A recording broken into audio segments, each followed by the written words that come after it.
The lovely lady next to me is Dr. Faith Harding. Dr. Harding, good evening. Good evening, Selwyn. It's a pleasure to be with you once again. Thank you. Just now I was trying to tell you to turn off the fan. I know it must be hot over there, so I really apologize, but the sound is quite distracting. But anyway, I'm sure we're gonna get through this. You're a trooper. Do you want me to turn off the fan here? No, actually, I'm not hearing the sound right now. I don't know what was happening just now. But that's good. Anyway, let's get right into it. There's a lot to cover, and I want to capitalize on our time together.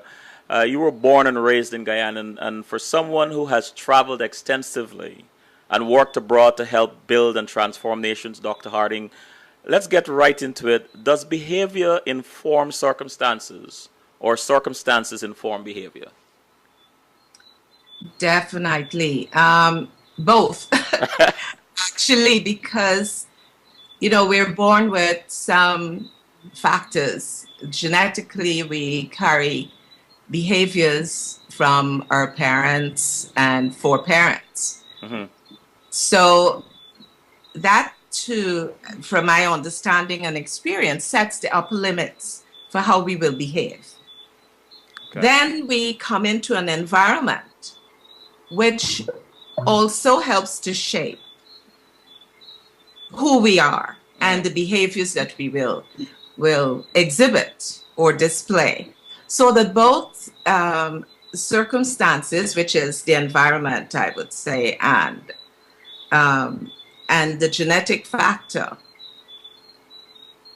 combine to make a personality, the way we would behave, given the circumstances of our lives, as I said, the genetic inheritance, those things that we inherit from our parents, then set the upper limits of how far we will ever go. Okay, but the environment helps to support or destroy some of the behaviors that we come with. Gotcha. Can you tell us a little bit about your background and what was your life like growing up? Well, I was born here in Georgetown, in Albertown, Queenstown area. I live in that neighborhood still. I studied from nursery. I went to nursery school, Teacher Marshall's nursery school on Cummins Street. And from there, I went to St. Ambrose. St. Ambrose Primary. It was an Anglican school at the time because churches used to own the schools. Then I went to St. Stephen's for a few years when my dad died, and we moved to West Rheinfeld House in Skeem.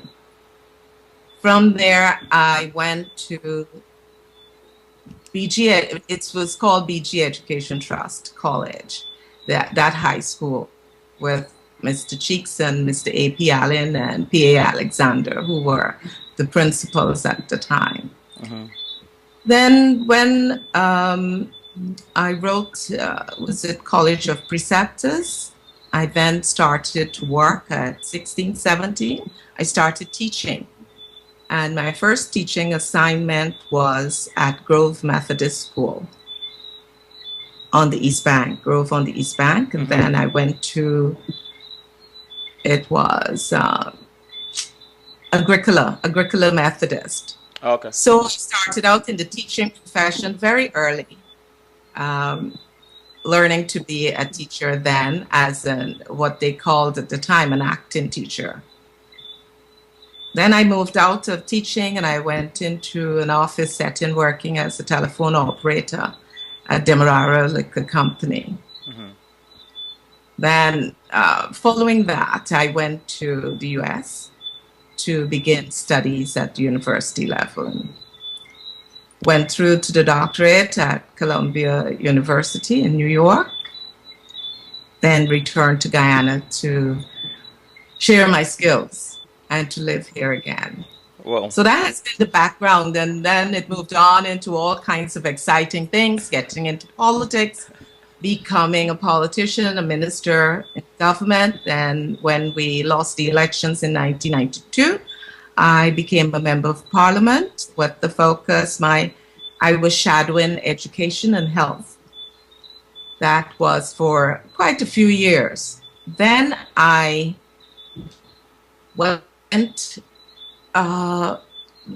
to the UN, offered me a job after we were in opposition for some years.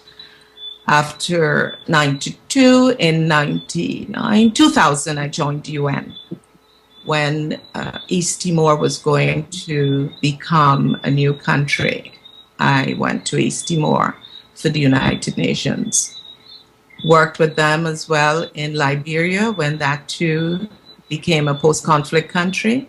I worked there, and following that, I worked with the World Bank in Sudan when that was going to become a new country as well.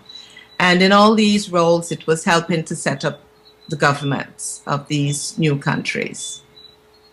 So I saw the last two new countries develop from being post-conflict to independent nations. Mm-hmm. Both East Timor and the Sudan. Well,